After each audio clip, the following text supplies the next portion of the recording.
Hi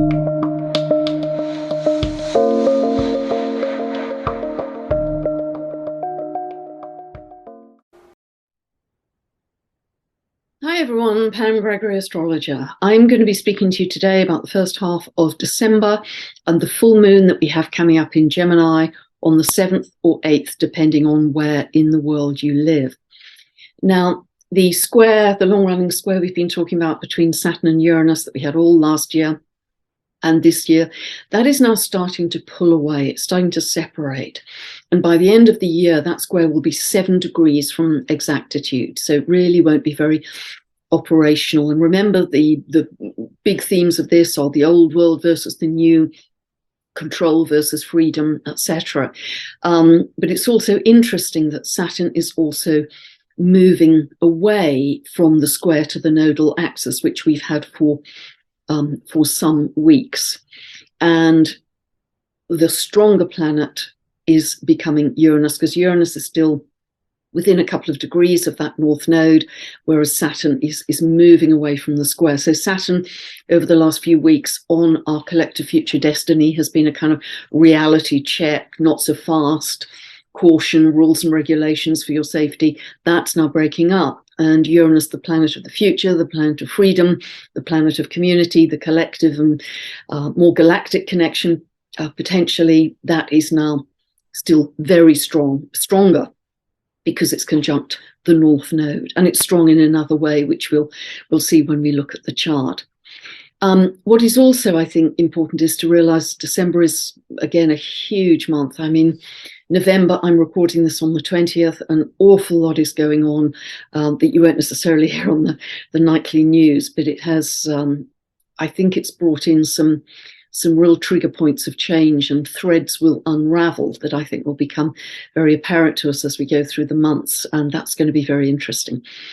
I've talked in a separate video about the US Pluto return, which means that transiting Pluto in the heavens comes back to the so-called natal Pluto position of the US, as set for the 4th of July 1776, 10:05 in the afternoon, Philadelphia.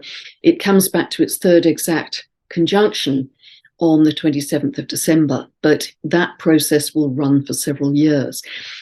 But this is, as I've spoken about before, really a whole spiritual transformation for the US that will affect the economy, finances, values, politics, constitution, even possibly the geography of what makes up the US.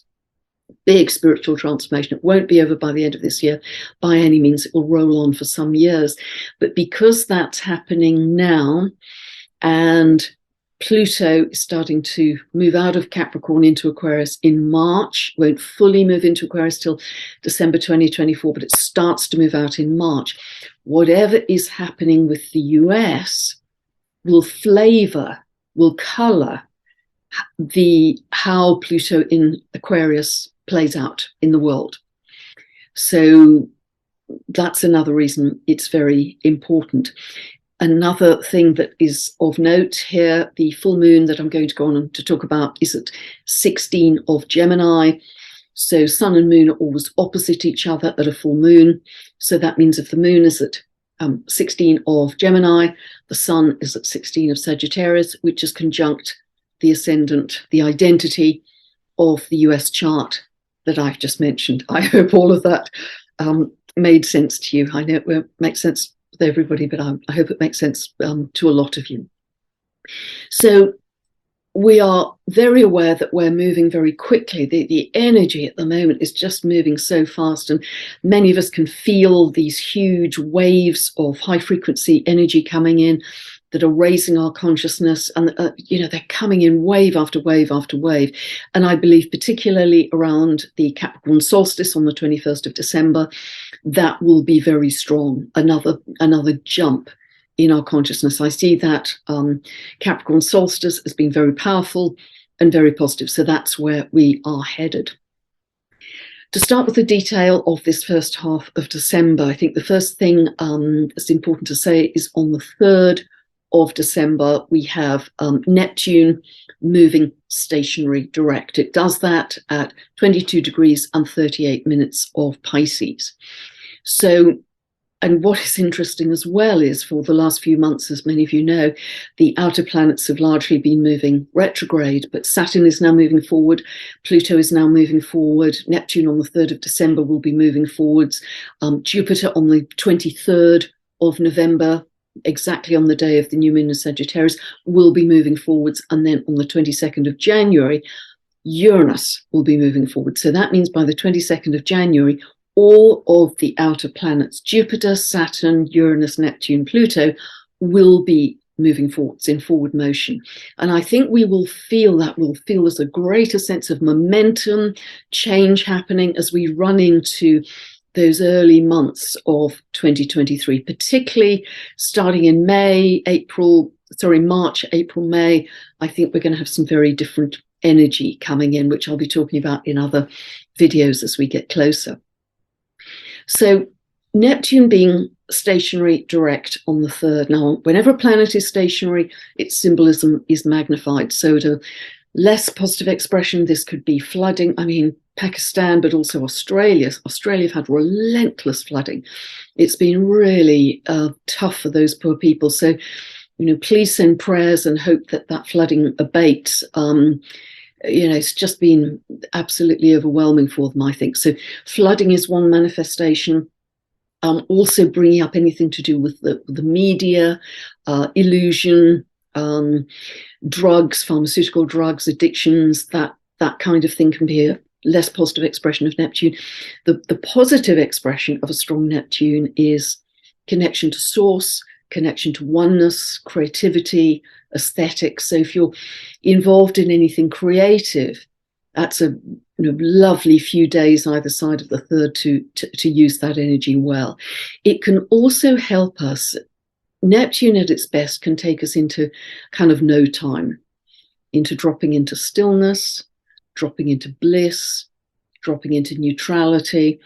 So really do try and find a quick default way, whatever it is for you, free, of whether it's sitting in nature, listening to sacred music, breath work, candle gazing, meditation, whatever it is. So within seconds almost, you can just you can just drop into that still, beautiful, neutral place where you have a sense of connecting to the divine. That's really positive for Neptune.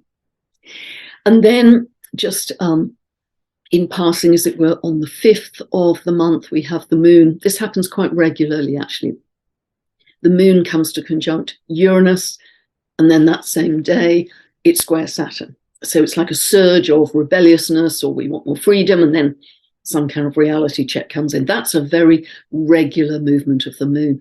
But on that same day, on the 5th, we have an exact square between Mercury at 29 of Sagittarius and Jupiter at 29 of Pisces. Remember, those are both on the world axis.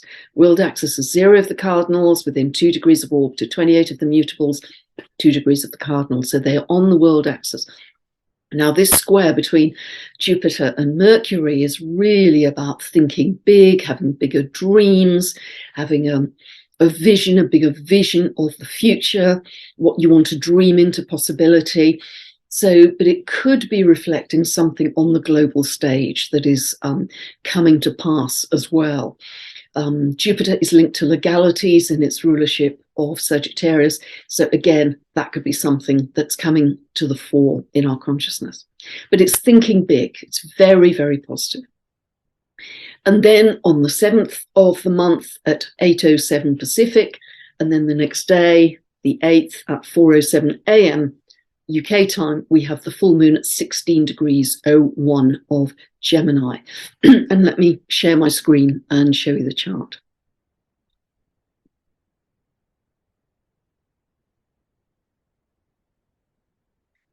So this is a very, very interesting full moon.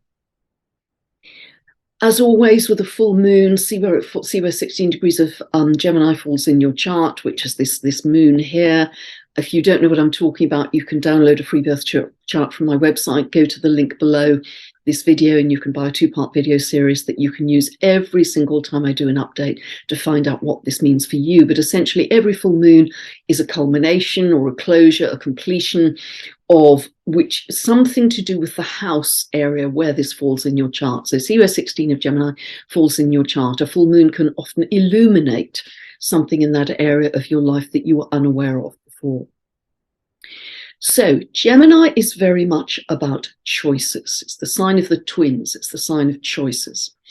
And so I've talked quite a lot in the last few weeks about the long-running square between Mars in Gemini and Neptune in Pisces, because Mars in Gemini, wherever Mars is, it energizes. So it's energizing the mind, the mental processes, and it can give us a kind of spinning wheels effect sometimes, because Gemini is a mental sign that loves to, what's mutable, so it can get scattered and diverted, and what about this, and what about that, and what about that.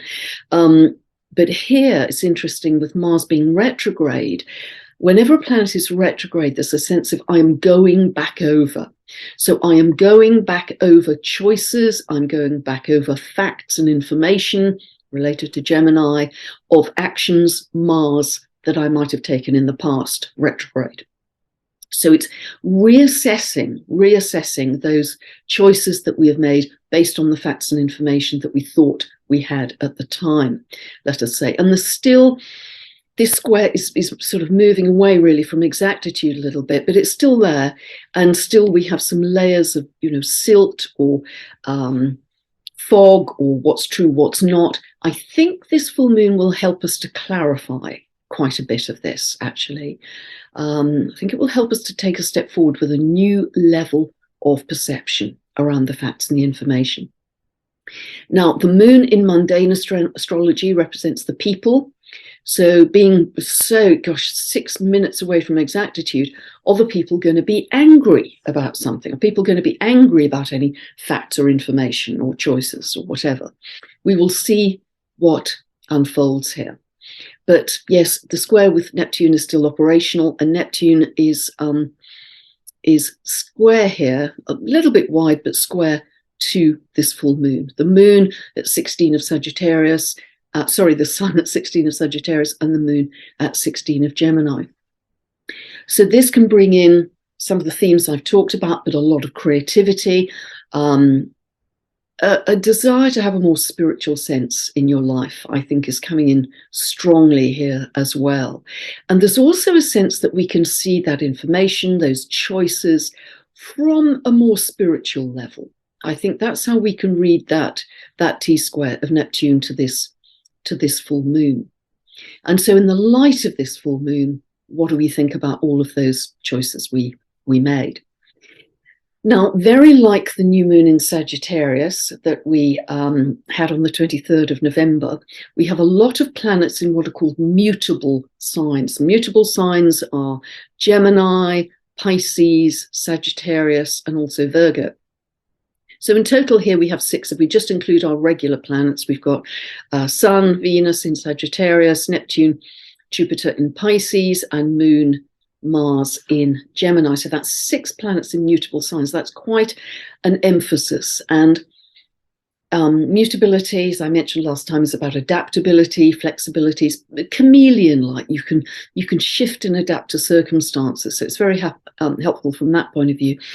It can, when you have a lot of mutability, almost feel that the energy is kind of all over the place, and it can feel overwhelming, that there's not much fixity here, that we can't kind of get a grip, as it were, on what's going on. However, the wonderful thing about it, and I said this in the last video too, that it's like the energy is being freed up so we can reform it from a higher state of being. We can reform our reality from a higher state of being. It can give us a perceptual shift, if you like. Now, something which is incredibly powerful here is that, as well as this full moon straddling the ascendant-descendant of the US, the sun is actually conjunct something called the Great Attractor at 14 degrees of Sagittarius. And that that doesn't move. It's not like a planet that moves around. So if you have any planets or angles in your chart round about, I'd say within 2 degrees of 14 degrees of Sagittarius, you may be very sensitive to energy. You may work with energy. The great attractor, and I've mentioned this in the past in videos, the real expert on this is a wonderful astrologer and researcher called Philip Sedgwick, and I'll put the link for his website below so you can read his analysis. But essentially it's this massive gravitational anomaly, really, that is moving backwards at 600 kilometers a second, and like a huge cosmic vacuum cleaner, it is just sucking galaxies in its wake. Hugely powerful. It's not well understood. It's quite mysterious. But what it also does is actually beam out a whole range of new frequencies to the Earth with which we create our Earth. New frequencies. So not only do we have new frequencies coming in from the increasingly frequent coronal mass ejections, M-class, X-class flares, but also because this full moon, the sun here is conjunct the great attractor. I see this almost as a collective point of creation. You know, I see this as 0 point, really. So powerful with these new energies coming in. And it's so powerful in space that it actually, the great attractor actually is able to bend light, to bend space and time. So people who have this in their chart often have this sense of precognition. They can see around corners. They can see what's coming. There's a sense of being very tuned into the future and very visionary. So this is wonderful in terms of, you know, we've got this strong emphasis here in Sagittarius with the Sun and Venus. We've got Mercury square to Jupiter. That's exact on the 23rd of November. It's still square here. An out of sign square because Jupiter's still in Pisces, but nevertheless, this is the big vision. This is visionary, it's futuristic. So what can you dream in as your vision for the future that is more beautiful than where we are? Seeing around corners, sense of precognition, super powerful. Sagittarius, as well as being connected to the law and the sign connected to freedom and truth, is also by far the sign most connected to what I want to call natural law. Natural law, the law of nature, the law of the earth, the law of the universe. And my strong sense, and I'm going to go on to talk about some of the important Kuiper Belt objects in a moment that I've got around the outside here that are relevant for us. There's a strong sense that when we are buffeted by so much information, Mars in Gemini coming at us, we can feel overwhelmed by, you know, is it this, is the, you know, Gemini, the twins, always 2 ways to go. Do I go this way? Do I go that way? I'm kind of dazzled and scattered. I think a good guideline is this in line with natural law? Is it in line with natural law? Is it in line with the earth, with nature, with the organic? Does this benefit nature in any way, or is it in harmony with nature? That's a great guideline when we make choices, really great. And all of the Kuiper Belt objects, the dwarf planets I've investigated so far out in the Kuiper Belt object belt, they are all very much, express natural law as well. Couple of other things I want to pick up in the main chart before I move on to those is that Pluto here is very tightly opposing Black Moon Lilith at 2638 of Cancer. Now, Black Moon Lilith is, again, I've talked about her in previous videos. She's a pretty wild, instinctive character, instinctive female energy.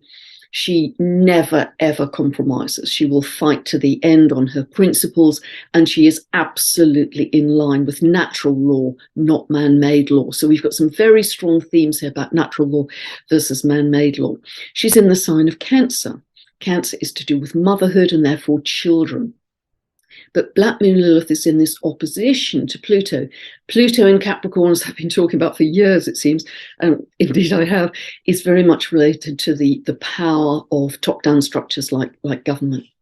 So this is interesting too, bringing in the importance of motherhood and children into this picture here. and choices. So one other aspect, just before I move on, is, I haven't drawn it in here actually, but the sun at 16 of Sagittarius is very tightly in a quincunx 150-degree aspect to Uranus, which isn't far off 16 of Taurus. So this brings in the quincunx, the importance of freedom, the importance of truth. So does Sagittarius, sun in Sagittarius. Freedom, truth, being your own person, being the maverick, going beyond the rules, connecting with galactic beings, higher mind, connecting with our higher minds. And so this feels very much that it reinforces some of the themes I've talked about here. Coming on now to the important dwarf planets here that are making strong aspects. Remember, these dwarf planets, all of them have an orbit of about 300 years. They move very, very slowly. So whenever they make important aspects, conjunctions, squares, oppositions, it's a big deal because that aspect is going to sit there for a long time. Well, firstly, let's look at Algira. Algira at 17 of Gemini, so conjunct this full moon in Gemini and the Mars here. Algira is beautiful. It's very linked to the Aborigines, the Aboriginal songlines, how you need to go on a pilgrimage of truth. You need to go on the big dreaming and dream in, weave in, dream in your bigger, better future. Beautiful, incredibly positive. Then we have down here at 18 of Pisces, conjunct Neptune, a dwarf planet called Teheron Hayawako. And that's at 18 of Pisces. And had to practice this one. Teheron Hayawako was in myth a farmer creator god, very concerned again with the earth, nature, the land, linked to agriculture. And he really wanted to look after the seeds to make sure that we had healthy seeds to plant so no one would go hungry in the next season. Everyone would be fed. There'd be no hunger, no scarcity at all. And I think it's pretty clear to see how those themes are playing out in the world too.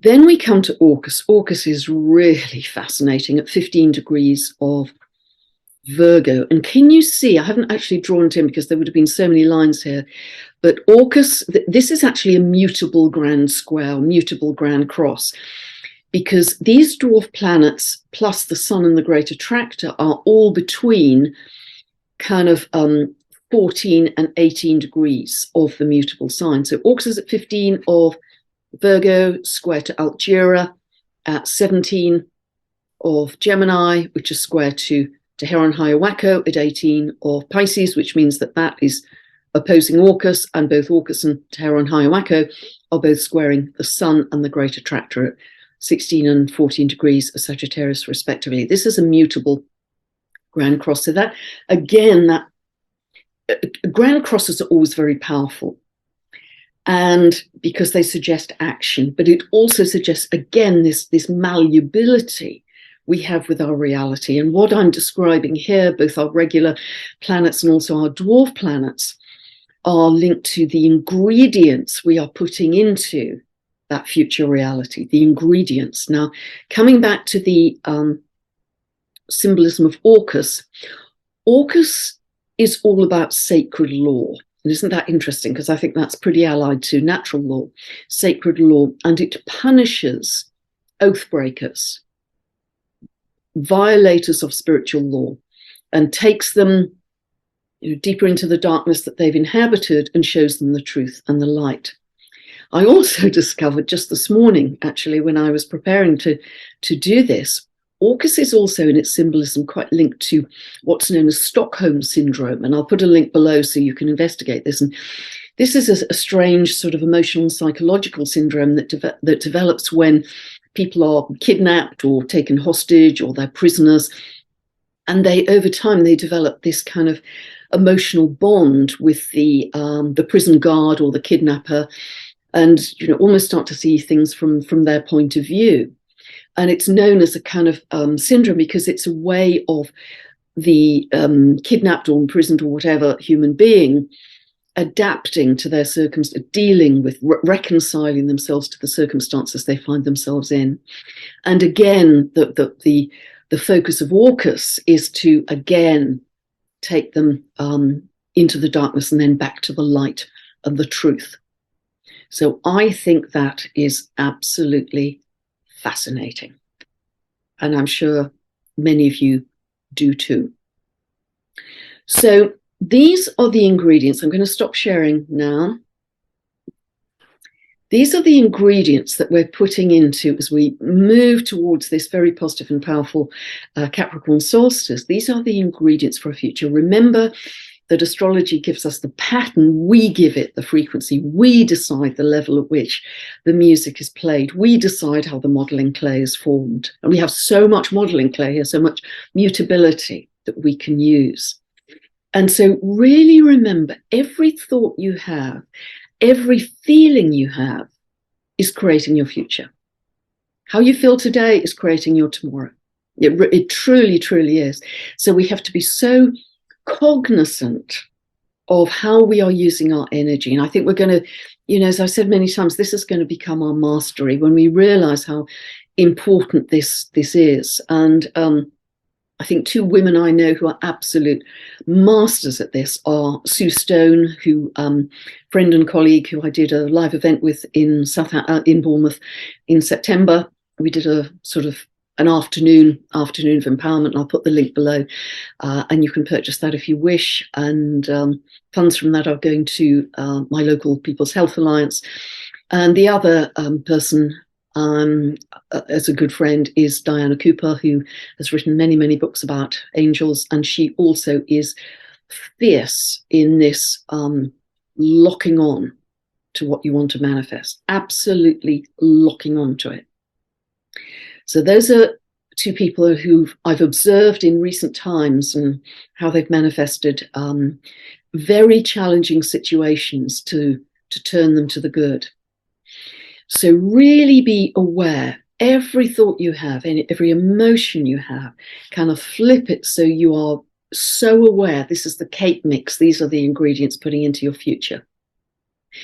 And just one request. I very, very rarely mention anything personal ever in my videos, but it's a sort of personal request, really. And I've been having a great deal of pain since March in my right knee. Initially, it was a very severe meniscus tear when I was cycling, and eventually I had surgery in July for that, which certainly repaired the meniscus tear, but unfortunately magnified a bigger problem, which is kind of bone on bone, very, very painful condition. So it's actually very hard for me to walk right now, even a few yards. It's very painful. So the obvious solution would be a full knee replacement, which would be big radical surgery with quite a long recovery that could be 6 months or longer. And so given what I just said, I'd like to request that you could send me some healing for my right knee. I'm investigating a different treatment now, which is very natural, but it would hugely benefit from any healing you could send me, because I'm aiming to be in very good shape to start 2023, January 2023. So I'm locking on to that clear intention. So thank you so much for that. I would really appreciate it. Any healing you can send me. It's the right knee, the pushing forwards, working hard knee. Any healing you can send me, particularly for that bone on bone condition that's been really excruciating, I would really be very grateful indeed.